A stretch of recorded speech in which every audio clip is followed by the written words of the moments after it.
ஒரு ரொம்ப ஸ்டூப்பிடான ஒரு மிஸ்டேக் பண்ணிட்டேன். வர டியூஸ்டேக்கு அப்லோட் பண்ண வேண்டிய வீடியோ எடிட் பண்ணிட்டு இருக்கிறத ஃபோன்லேயே ஸ்பேஸ் இல்லைன்ட்டு பார்த்து டேட்டா எவ்வளோ முடிஞ்சதோ அதை டிலீட் பண்ணலான்னா ரா ஃபுட்டேஜையே டிலீட் பண்ணிட்டேன்.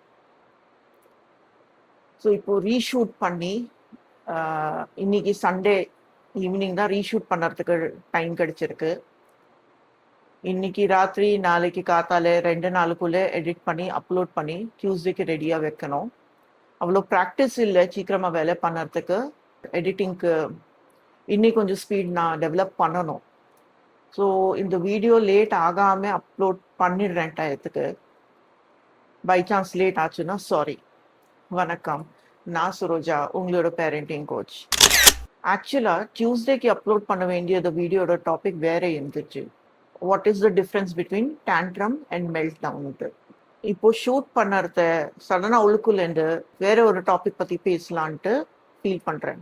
நான் மிரரிங் எஃபெக்ட் பற்றி ஒரு வீடியோ போட்டிருக்கேன். எப்படி உங்களோட சுபாவம், உங்களோட ரியாக்ஷன்ஸ் பார்த்து தான் குழந்தைகள் சுச்சுவேஷனை ஹேண்டில் பண்ணுறதுக்கு தெரிஞ்சுப்பாங்கன்ட்டு. ஸோ இந்த இன்சிடென்ட் வந்து தேர்ஸ்டே இப்படி நடந்திருக்கு. ஈவினிங்கில் என் குழந்தை வீட்டுக்கு வந்ததுக்கு அப்புறமா அவங்கிட்டையும் என் ஹஸ்பண்ட் கிட்டையும் என்ன நடந்ததுன்ட்டு சொன்னேன். அப்போ என்னோட பிஹேவியர் எப்படி இருந்துச்சு, நான் பெருமை கோசம் சொல்லலை, என்னோட லேர்னிங் தான் உங்ககிட்ட ஷேர் பண்றேன். முன்னாடி சரோஜா இப்படி ஏதாவது நடந்துடுச்சு, ஏதோ கஷ்டப்பட்டு, ஏன்னா எனக்கு எடிட்டிங்னா it's a new skill. I am still in the learning curve. So it took me like total of 6 hours, 3 hours in the morning, 3 hours in the evening, total of 6 hours on Wednesday to do this. And எல்லாம் பண்ணிட்டு finish touch up பண்ணிட்டு Thursday அதை export பண்ணுறதுக்கு try பண்ணதான் space இல்லைன்னு சொல்லி அந்த ரா ஃபுட்டேஜும் தெரியாம டிலீட் பண்ணிட்டேன். அது வேற இன்னி புத்திசாலித்தனம் என்ன பண்ணியிருக்கேன்னா, போய் ரீசைக்கிள் அந்த பின் இருக்கும் இல்லையா, where the phone saves any deleted content for 30 days to come, அதுலேருந்தும் போயிட்டு ஃபுட்டேஜை டிலீட் பண்ணியிருக்கேன் to make sure that there is ample space for future content. பின்ன போய் என் ஆப்ல போய் பார்த்தேன்னா அந்த ஃபுட்டேஜ் எல்லாமே டிலீட் ஆயாச்சு. அப்போதான் எனக்கு புரிஞ்சிருக்கு. Really tech savvy, I must say. இதுக்கு முன்னாடி அந்த சரோஜா உடனே ரியாக்ட் பண்ணிருப்பா. எங்ஸைட்டியில எனக்கு கை கால்லாம் நடங்க தொடங்கியிருக்கும். ரொம்ப ஃப்ரஸ்ட்ரேட் ஆயிருப்பா. அந்த ஃப்ரஸ்ட்ரேஷன் எந்த தப்பு இல்லாத குழந்தை, ஹஸ்பண்ட் அவன் மேலேயும் வந்திருக்கும். இன்னைக்கு தான் எனக்கு டைம் இல்லாதப்போ நீ இன்னி வேலை வாங்கு, அது போல இரிட்டேஷன் காமிச்சிருப்பேன். குழந்தை வேற ஏதோ விஷயத்துக்கு வந்து அம்மா அம்மான்ட்டு கேட்கறது, அவனை போய் போயேண்டா தானா பண்ணிக்கோ, ஏன் ஏன் என் பின்னாடி வர, விட கொஞ்ச நேரம், எனக்கு டென்ஷன்ல இருக்கேன், ஸ்ட்ரெஸ்ல இருக்கேன், நான் புரிஞ்சுக்கோ அப்படின்ட்டு குழந்தைய திட்டிருப்பேன். ஏன்னா எனக்கே என்னோட இமோஷன்ஸ் எப்படி ஹேண்டில் பண்ணணும்ட்டு சுத்தமா தெரியாது, ஐடியாவே இல்லை. ஸோ 2022லேருந்து இந்த ரியலைசேஷன் இல்லை, என்னோட இமோஷன்ஸ் கண்ட்ரோல்ல தான் இருக்கு, அதை ஹேண்டில் பண்ணுறது என்னோட வேலை தான். அவுட் சைட் வேர்ல்டை நான் கண்ட்ரோல் பண்ணிக்க முடியாது, பட் இன்சைட் மீ என்னோட இமோஷன்ஸை நான் தான் கண்ட்ரோல் பண்ணிக்கணும். கண்ட்ரோல் பண்ணுறதும் சப்ரெஸ் பண்ணுறதும் ரெண்டு விஷயம். சப்ரெஸ் பண்ணுறது என்னன்னா, உங்களுக்கு கோவம் வருது, ஆனால் கத்த முடியாம, பேச முடியாம, மனசுக்குள்ள ஓங்கி ஒரு குடுக்கணும்ட்டு வரும், ஆனா ஒன்னும் சொல்ல முடியாம உள்ளுக்குள்ளேயே அது வச்சுப்போம் இல்லையா, அது சப்ரெஸ் பண்ணுறது. கண்ட்ரோல் பண்ணுறது வேற விஷயம். ஸ்டார்டிங் பண்ணுறது டிஃபிகல்ட்டா இருந்தது. இப்படி பேசினா தப்பு தானே, அவ தானே தப்பு பண்ணினா, கோச்சிண்டு நான் எப்படி தப்பு பண்ணினேன், எனக்கு கோவம் வந்ததுன்னா நான் எங்க தப்பு அப்படின்ட்டு தான் கேட்பேன். அதுதான் எனக்கு லாஜிக்கலா தெரிஞ்சது. ஆனா ஸ்லோவா பாக்குறத, நான் ஒரு சாதாரண ஹவுஸ் ஒய்ஃப் தான். ஸோ ஒரு சாதாரண ஹவுஸ் ஒய்ஃபோட லைஃப்ல இருந்து எக்ஸாம்பிள் தரேன். நம்மளோட கிச்சன், வீட்ல இருந்து யாராவது பசியோட வந்து நிக்கிறாங்க, சமைச்சு கொடுக்கணும். ஒரு டர்ட்டியா, அன்ஹைஜீனிக்கா, மிஸ்மேனேஜ்டா, எல்லா சாமான் இங்கே அங்கே தூக்கி எரிஞ்சிருக்கு, மசாலா டப்பா ஓப்பன்டா இருக்கு, எல்லாம் மசாலா காத்துல பறக்கிறது. அது போல ஒரு கிச்சன்ல உங்களால நின்று வேலை பண்ண முடியுமா? நல்ல ஒரு டிஷ் சமைச்சு உங்களோட ஃபேமிலிக்கு சர்வ் பண்ண முடியுமா? முடியாதுல்ல.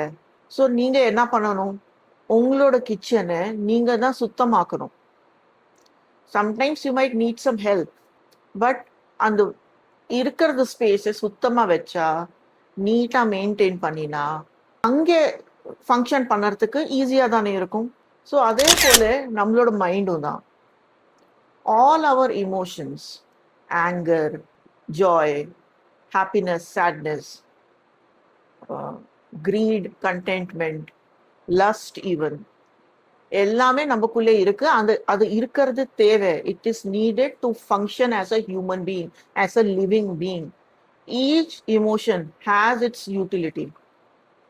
இப்போ நீங்க சாய பண்றீங்க, தெரியாம ஏதோ யோசனையில இல்ல மொபைல் பேசி பேசி ஏதோ பண்றீங்க, சாயில நீங்க சுகர் போடாம உப்பு போட்டுட்டீங்கன்னா, ஸோ அது தூக்கி சாய வழியில கொட்டி வேற சாய பண்ணுவீங்களா, இல்ல இனிமே இந்த வீட்டுல உப்பு வரக்கூடாதுன்னு சொல்வீங்களா? ஸோ இது வேற இன்னி பயங்கரமான இன்சிடென்ட்ஸ்லாம் கிச்சன்ல நடக்கும், எல்லாருக்குமே தெரியும். அதுலேருந்தும் பாதுகாப்பு வேணும்னா கிச்சன்லயே போகக்கூடாதுன்ட்டு நம்ம சொல்ல மாட்டோம். கிச்சன்ல ஒர்க் பண்றதை கண்டினியூ பண்ணுவோம். What we will try is from now இன்னி கவனமா வேலை பண்ணணும். இமோஷன்ஸோட விஷயத்துலையும் அதே தான். நீங்க மேபி இப்போ உங்ககிட்ட கண்ட்ரோல் இல்லை, அதனாலே நீங்க குழந்தை மேல தப்பு இல்லாதப்போவும் அவன் மேல கத்திடுறீங்க. அண்ட் ஓகே, சில விஷயத்துல குழந்தை ஏதோ தப்பு பண்ணிருக்கு, ஆனா நீங்க கோவப்பட அளவுக்கு தப்பு பண்ணிருக்கா? Maybe it could be something சிம்பிளா, ஏதோ ஷோ பீஸ் வச்சிருக்கா, விளையாடுறத அது கை தட்டி வீந்தொடுத்து உறைஞ்சொடுத்து. It can be an expensive thing. But நீங்க அவ மேல கத்துறது அளவுக்கு, அவளை போட்டு அடிக்கிறது அளவுக்கு தப்பு பண்ணிருக்காங்களா? அது பண்ணினாதான் அவளுக்கு புரியுமா? இல்ல. And even more important than that, நீங்க இதை பார்த்துருப்பீங்க. இப்போ தான் ரீசெண்டா சிப்ளிங் ரைவல்ரி மேலேயும் ஒரு வீடியோ போட்டிருக்கேன் இல்லையா? நீங்க பார்த்துருப்பீங்க. மூத்த குழந்தை சரி நீ தம்பியை தங்கச்சியை பார்த்துக்கோ நான் வரேன்ட்டு அப்படி விட்டோம்னா, நிறைய குழந்தைகள் சின்ன தம்பி தங்கச்சிய சின்ன சின்ன விஷயத்துக்கு போயிட்டுறாங்க. ஏன் இப்படி பண்ற, சொல்லுங்க இல்லையோ, அடிக்கிற ஒண்ணு. எங்கேருந்து இது வந்ததுன்ட்டு பார்த்தா, பேரண்ட்ஸ் அந்த மூத்த குழந்தைய அப்படிதான் வளர்த்துருக்காங்க. ஏதோ தப்பு பண்ணினா திட்டணும், அடிக்கணும். பேசுறதுக்கு வேற வழியே தெரியாது அந்த குழந்தைக்கு, அதுதான் பார்த்து வளர்ந்து இருக்கு. ஸோ அதுக்கு ஒருத்தால கவனிக்கணும், பார்த்துக்கணும்னா இதுதான் தெரியறது. இந்த குழந்தைனா நாளைக்கு எப்படியாவது முன்னுக்கு வரத்துக்கு ட்ரை பண்ணறத, ஒரு பெரிய கம்பெனியில ஒரு பெரிய மேனேஜரியல் ரோலுக்கு போகணும்ட்டு அப்படி பார்க்கறது. லீடர்ஷிப் ஸ்கில்ஸ் அவளுக்கு புரியறதே இல்லை. லீடர்ஷிப்னா எல்லாருமேலையும் நிறைய இடத்துல பார்க்குறோம், இல்லாஜிக்கலா அன்ஃபேரா பாஸ் திட்டுறாங்க. எல்லாருக்கும் இது நடந்திருக்க வாழ்க்கையில. ஒரு லீடரா நான் எப்படி மோட்டிவேட் பண்ணணும், நான் கத்தி இப்படி கண்ணை காட்டினா மற்றவாள் கேட்கணும்ட்டு சிலப்போ எதிர்பார்ப்பாங்க. பிகாஸ் லைஃப்ல அவளுக்கு அப்படி பண்ணிதான் சொல்லி கொடுத்துருக்காங்க எல்லா விஷயம். வீட்டுல அம்மா அப்பா இது ஏன் பண்ணணும் எப்படி பண்ணணும்னு சொல்லாம, மோட்டிவேஷன் கொடுக்காம, ஜஸ்ட் இப்படி கண்ணு இப்படி அப்படி பார்த்தா அவ பயந்துன்னு வேலை பண்ணியிருக்காங்க, இருந்திருக்காங்க. ஸோ அவளும் போய் இப்படிதான் பேசினா போறோம், மற்றவாள் நம்ம பேச்சு கேட்பாங்கன்ட்டு ரொம்ப பாவமா அப்படி இந்த தப்பு பண்ணிடுறாங்க. மற்றவாள் வேற லெவல்ல இருப்பாங்க. அவ போடா பொக்கேன்ட்டு சொல்லி கல்விண்டே போவாங்க. ஸோ ஐயோ அப்படி பேசிட்டான்ட்டு இந்த போல சுச்சுவேஷன்ஸ் நிறையவே இருக்கு. உங்களுக்கு பேரண்ட்ஸ் நீங்க லைஃப்ல நிறைய பேர் எக்ஸ்பீரியன்ஸ் பண்ணிருப்பீங்க. எனக்கு ஏன் மற்றவாள் ஈஸியா எப்படி இவ்வளோ ஃப்ரெண்ட்ஸ் எல்லாம் வச்சுண்டு ஒரு லீடரா அவ சொன்னா எல்லாரும் பேச்சு கேட்குறாங்க, ஆனா நான் சொல்றது ஒரு காக்கா கூட பேச்சு கேட்கறது இல்லை. ஏன் இப்படி? யாருமே ஏன் வார்த்தைக்கு மதிப்பு கொடுக்கறது இல்லை? இது போல நீங்க ஃபீல் பண்ணிருக்கீங்களா லைஃப்ல? இது எல்லாத்துக்கும் நான் ஏதோ டாபிக்ஸ் பேசுறேன்ட்டு அப்படி இருக்கும் இல்லையா இந்த வீடியோல. பட் ஆனஸ்டா சொல்றேன், இது எல்லாத்துக்கும் லிங்க் இருக்கு. என்ன லிங்க் இருக்கு? குழந்தையா இருக்கிறத உங்களுக்கு இமோஷனல் ரெகுலேஷன் சொல்லி கொடுக்கல. ஒரு டிசப்பாயின்ட்மெண்ட் நடக்கிறதுனா அதை எப்படி ஃபேஸ் பண்ணணும்ட்டு உங்களுக்கு சொல்லி கொடுக்கல. நீங்க அம்மா அப்பாவை பார்த்தா ஏதாவது எதிர்பார்த்த போல நடக்கலைன்னா கத்துறாங்க, அயறாங்க, சாமான தூக்கி எறிறாங்க, எல்லாரையும் சேர்ந்து திட்டிடுறாங்க. மற்றவளோட தப்பு வெளியில ஆஃபீஸ்ல ஏதோ நடந்திருக்கும், வீட்டுக்கு வந்து குழந்தைகள் மேல கத்திடுறாங்க அப்பா.